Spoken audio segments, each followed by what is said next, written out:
let's look at some integration by substitution.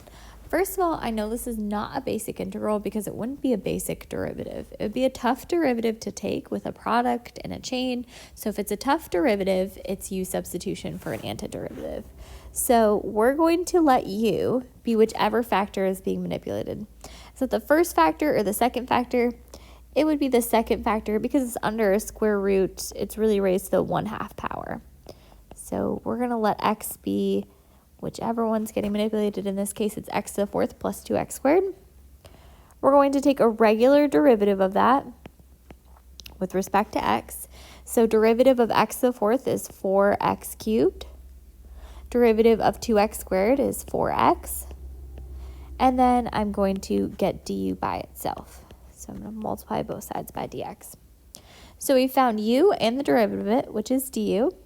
And now we're going to do our substitution. We're going to take this entire integral with all of these x's everywhere and just write it as a u to a power and with a du. So first of all, let's think about what's happening to u. It's under a square root. This whole big thing becomes u to the 1/2. Now I want to write a du in there so that I'm allowed to take the antiderivative, right? We have been doing basic antiderivatives.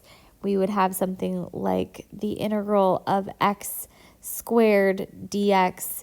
We didn't do anything with the dx, but it allowed us to do some single variable calculus so that we could just add and divide by that new power.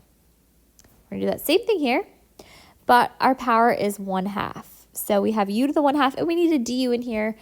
And in order to have that du, I would need a 4x cubed plus 4x dx. What I actually have inside is the x cubed and the x and the dx that I need, but I have 8s where I should have 4s. So I have 8s where they should be 4s. So is 8 too big or too small? 8 is 2 times a perfect du. So you can put a 2 outside and du inside. The other way to do it is to actually go through and multiply this by a 1/2.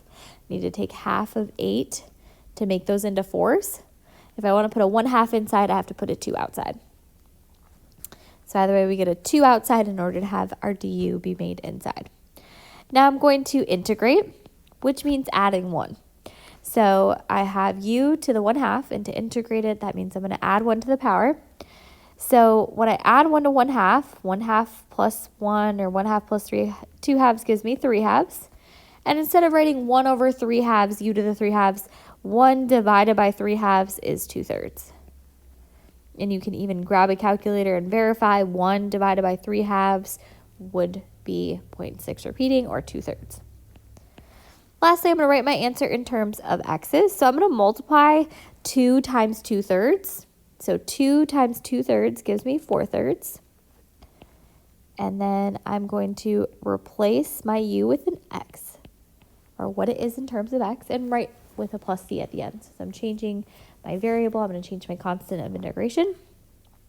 So 2 times 2/3 gave me 4/3 outside. And I'm going to replace that u with what it was. It was x to the 4th plus 2x squared being raised to that new 3/2 power. So we found u, we took the derivative of it to get du, we did some tough substitution in order to do a basic antiderivative. U to a power, we just add 1, divide by it, raise it as our new power, and then we switch back to x's for our final answer.